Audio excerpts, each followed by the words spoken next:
अगर इनकर इच्छा बात तो इनकर आराध्य के लिए आवे की जिम्मेदारी हमारी। बहुत जल्द आपके कृष्ण आपके पास होगी। बिजली जी छुटका मालिक। मंटू से कहते गाड़ी निकाले। लेकिन जाए के कहाँ बा? जतरा में केहू के टोके के न चाहिए। जब हम तोहरा के जाए खातिर मना कैले रानी तब ऐसा का हो गई कि अपन माई की बात काट के तोहरा जाए के पड़ा था।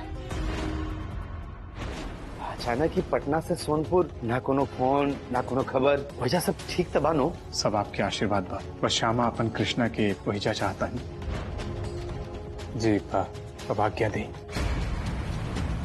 बड़की मालकिन आई देखी सबे के आइल बा।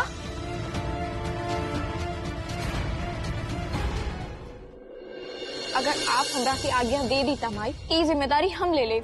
हमरा के आचार विचार नेम निष्ठा सब मालूम बा।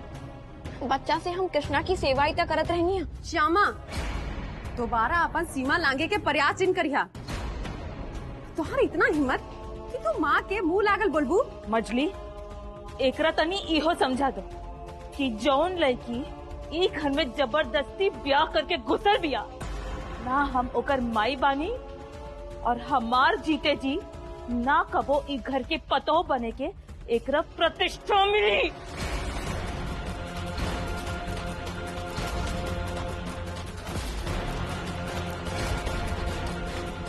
निमन ये होई कि ई लड़की अपन लक्ष्मण रेखा के कब्बो पार ना करी।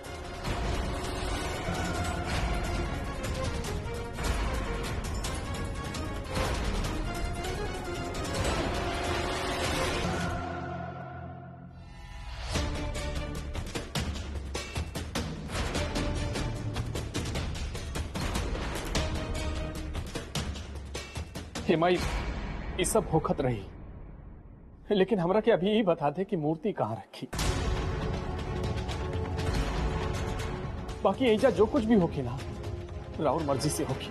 बड़की दुल्हन, लेकिन एक बात एकरा जरूर कह दी कि ई घर में ओकरा बस एक कमरा मिलल बा, मात्र एक कमरा, पूरा घर ना। यही से जहां भी अपन कदम रखी सोच समझ के रखी।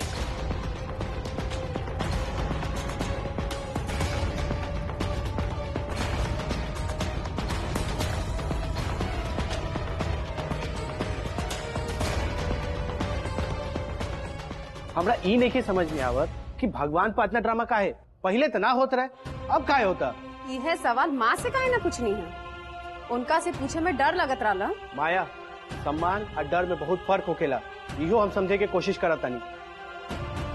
ए लड़की माँ के बात सुन लू नहीं खेका, जा अपना रूम में कि लिख के देवे की पड़ी तहरा के।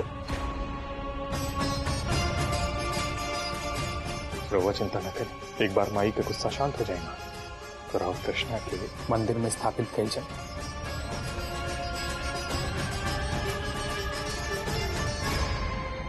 तब तक आपके कृष्णा आपके हवाले।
श्यामा, हम आवत आनी।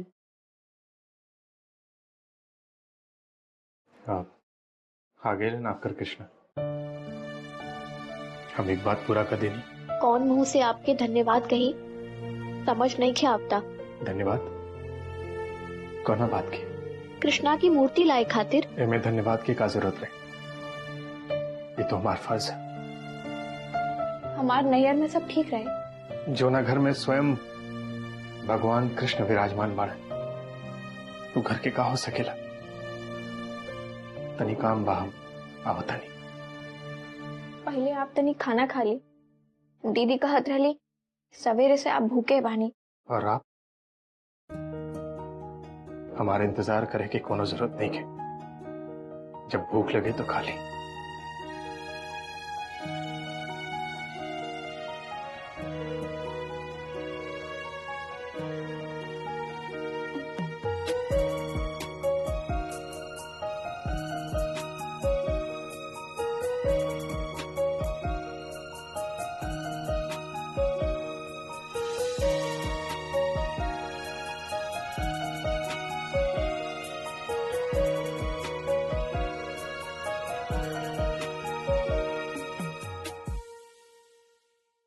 अरे ना हो, उबिया में व्यस्त रहनी है। हाँ, ओकरा बाद लगले छठ भी आ गई, यही से समय ना मिलत रहे। हाँ, बाकी बात तो सब मालूम ही होगी। यही कारण से सबकर मूड ऑफ बा घर में। हाँ, और कुछ हो ना? ठीक बा, बात में होगी बतियान। बाय। माया, वो डेकोरेशन वाला आइल बा रिसेप्शन में पंडाल बनावे खातिर। चल के एक बार तू डिजाइन देख ला, अगर बार तू बता दो। का रिसेप्शन के पंडाल? घर में इतना कोहराम मचल बा और आपके नाच गाना सूझता। माया, ये बाबूजी के आइडिया रहे। बाबूजी कहला ना कि जाके सबसे समझदार, काबिल, मझली बहू से एक बार डिजाइन दिखवा लो। बाबूजी कहलन है। घर में ना कोनो खुशी बा, ना कोनो उमंग। माँ के मन भी अभी टूटल बा, और ऐसा सिचुएशन में हम नाच गाना के व्यवस्था करती का हो गई बा बाबूजी के। बाबूजी से पूछे के पड़ी। और आप का बनी? माया देखा, हम ये बात मान ले बानी, और ये बात सही रही कि तू लोग ये बात मान लो। श्यामा एक घर में रही तो रीति रिवाज मना ही के पड़ी। जाके तू डेकोरेशन की तैयारी देखा, और उसके बाद आके गेस्ट लिस्ट तैयार करा, सबके फोन करा, बुझाई?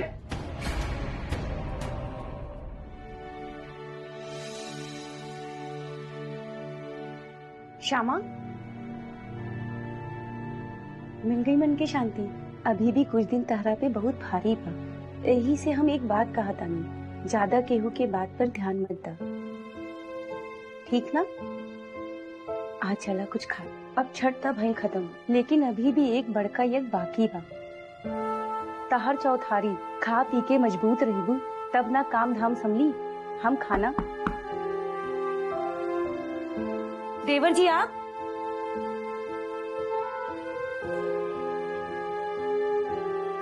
कौनो काम रहे? बल्कि भौजी, श्यामा से हमरा के वाचस्पति मिश्रा के नंबर चाहिए। श्यामा, वाचस्पति मौसा के नंबर बात आ लगे? हाँ, हमरा याद बा। लिखी 8।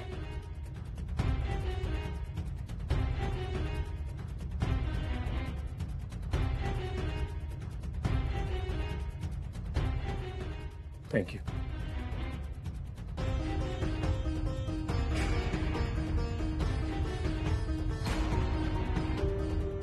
वाचस्पति मिश्र के फोन होता।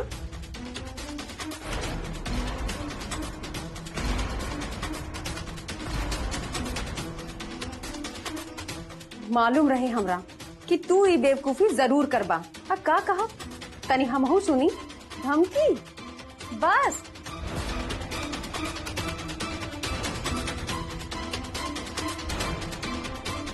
तहरा का बुझाता निखिल कि ओकरा अपराध के सजा बस एक धमकी मात्र से पूरा हो जाई?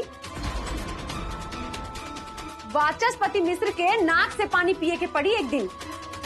माँ के ही हालत देख के तो हमार मन करेला कि हम ओकर खून कर दी।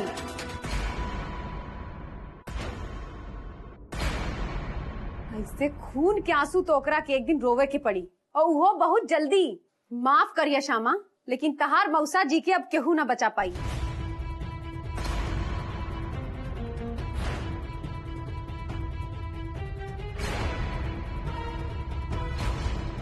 माफी काहे मछली दीदी, आपके जे अच्छा बुझाता आप करी कृष्णा क्रिया।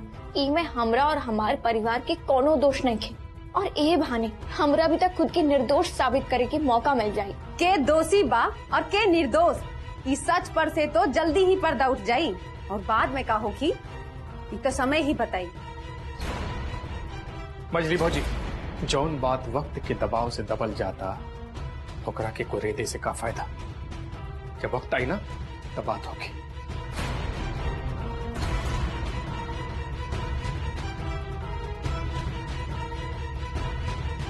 श्यामा, हम खाना लेके आवत आनी, भूख लगल होती ना।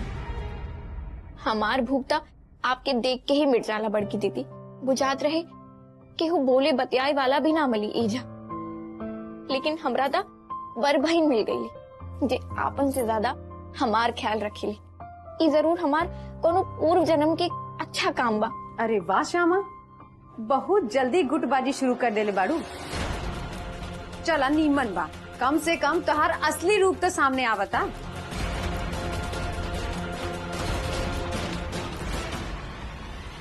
ऐसन काहे बोला तानी मछली दीदी?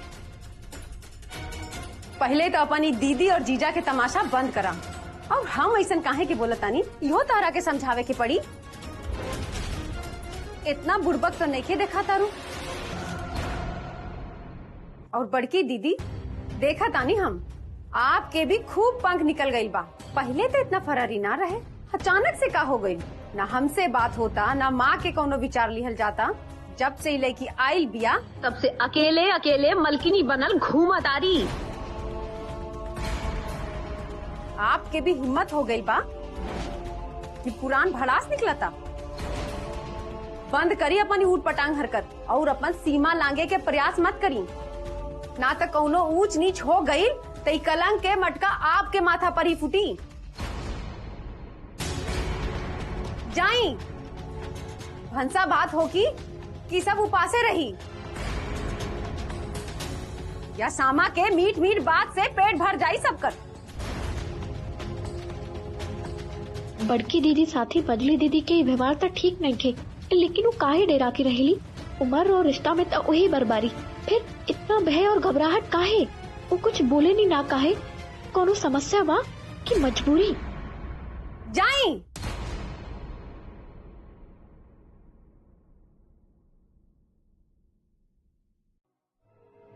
श्यामा, जे सोच के आयल रहलू शुभ आरंभ कर देलू, वो बिना देरी कैले।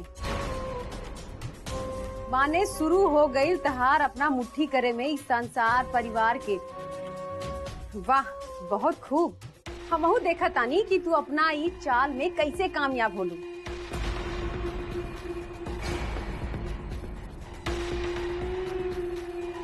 चाल माने? अच्छा माने?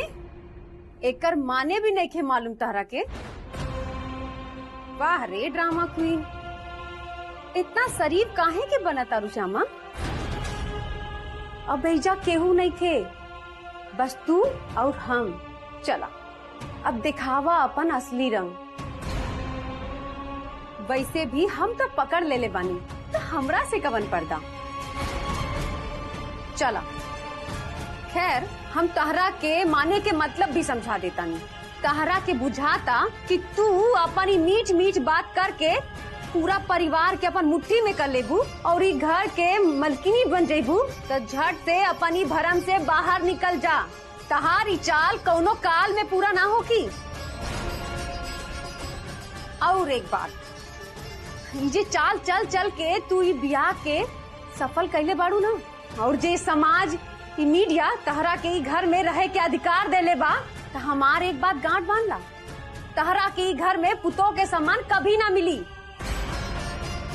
हमार एक बात गांठ बांध ला, और जेकरा तू बिया माना तारू ना, वो बिया ना दया के भीख बा, जे झा परिवार तहरा पे करले बा। और दया के पात्र के मन मार के ही जिए के चाहिए, सर उठा के ना। यही से अपन मन निजात चाल और उपदेश पे कैंची चलावा, कैंची। काहे से कि ई घर में और लोग होकी जे तहार बात में आ जाई, हम ना।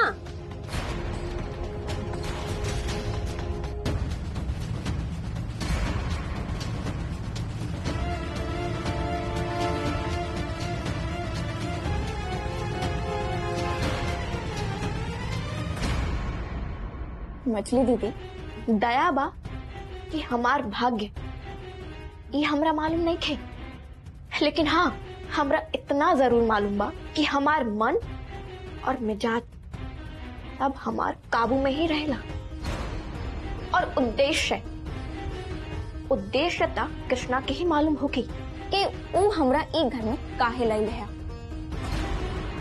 काहे हमार मर्जी के खिलाफ बार बार हमार रोक दी है। जे घर के हमार नौकरानी बने के योग्यता ना रहे, वो घर के पुतोह बना देला वो हमरा। ये बात तब पूछा हम उनका से, उससे पहले एक जरूरी बात आपसे कह देता नहीं, हमरा पुतोह के सम्मान ना मिलता तो आप भी हमार एक बात जरूर गांठ बांध ली, हम कबो खोजबो ना करब। रिश्ता के चक्कर में आत्मसम्मान से समझौता कबो ना। कृष्णा क्रिया।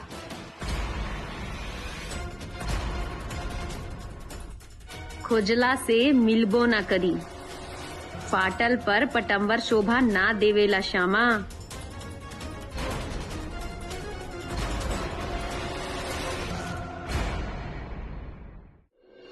एक बात और मजबी दीदी, चाल चले के नहीं के सीख ले हम, बस एक बात ही सीख ले रही नहीं, माफ करेगी। बस करा श्यामा, अपन ही उपदेश बड़की दीदी के जाके सुनैहा, उहे सुनी है तुम्हारी उपदेश हाथ जोड़ के। हमरा कौनो शौक नहीं के कुछ सुने के। अब जाके खाए ला, ना तो भूख से दम निकल जाई। और क्रिया निभावे खातिर जिंदा तो रहे के पड़ी नू।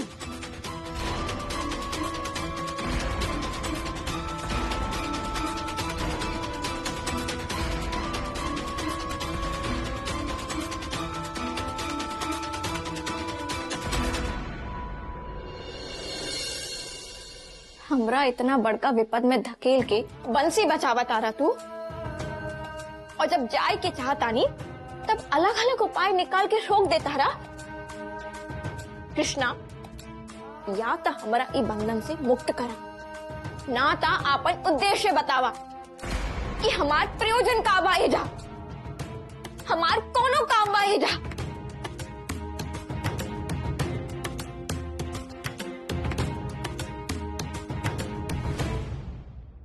रिसेप्शन जौन ब्याह हमार नजर में बस एक नाटक बा, ओकरा खातिर रिसेप्शन रख के का साबित करे के बात लोगन के। जौन बचल कुचल इज्जत बा ओकरा भी का पानी में डुबा दे। का जवाब देब हम उ लोग के जे हमार सोना के बेटा जैसन लड़का के बगल में उ लड़की खड़ा हो जाए था? का जवाब देब हम उ लोग के जेकरा हम अपन सीना तान के काले रनी कि हमार लड़का खातिर ऐसा लड़की खोजा जेकरा देख के सबके आंख चार हो जाए।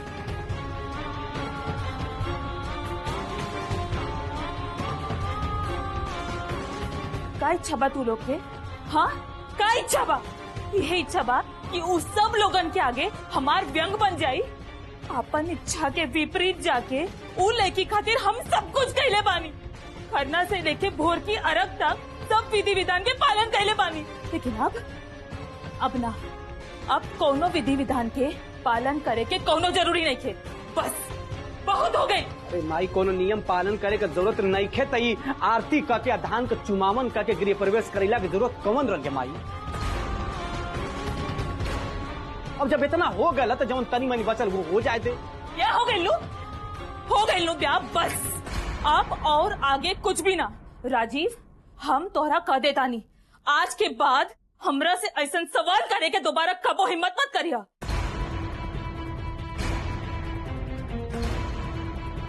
देखा तानी हम आजकल, पहले तहार मेहरारू और अब तू। अभी तक हम बिछौना नहीं खे धैली, और ना ही हम तोहरा और तोहरा मेहरारू के मालिक और मालिकिनी बने के अधिकार देले बानी। जे तो कुछ भी बोले तारा और हमार बात कैसे काटा तारा। अरे हम नहीं काटत माई, तू कर ना। हमन कोमे का लड़का नहीं जा माई, जे बाप माई के जियते हमन का मालिकार बन जाए। माई हमन का विश्वास कर, तोरा बाबू जी का खराऊ लेके हमन का बेटी पतो पूजा कर जी माई। अब जिद छोड़ दे माई, चल खुशी खुशी शामिल हो जो।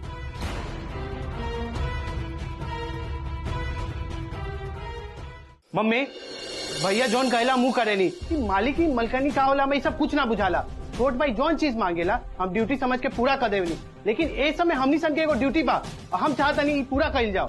मम्मी इहो बात सोचा एक बार, श्यामा के घर से बाहर निकाल के हमनी सन के कितना बदनामी भइल, भूल गए लुका। लेकिन एक चीज मम्मी सोचा कि ए परिवार के कितना प्रतिष्ठा बा मार्केट में, सब बदनाम हो जाये। तो एक बार सोचा तीर के तार बने में मम्मी समय ना लगे, बुझा दो तारा कुछ। ममता आतना गुस्सा ठीक नहीं खे। अरे बाल बच्चा के खुशी से बड़ ये ब्रह्मांड में कुछ नहीं खे। अरे बीती बात बिसार के आगे के सुधले, जिंदगी आगे बढ़े के नाम बा। और अब ये कुल कैंसिल कई संभव नहीं खे। इवेंट मैनेजमेंट हायर हो गई बा, कितना एडवांस चल गई बा, कैटरर के एडवांस, डेकोरेटर के एडवांस, गेस्ट के निमंत्रण चल गई बा। चंद घंटा के देर बाद फिर तो मना कर दी सबके।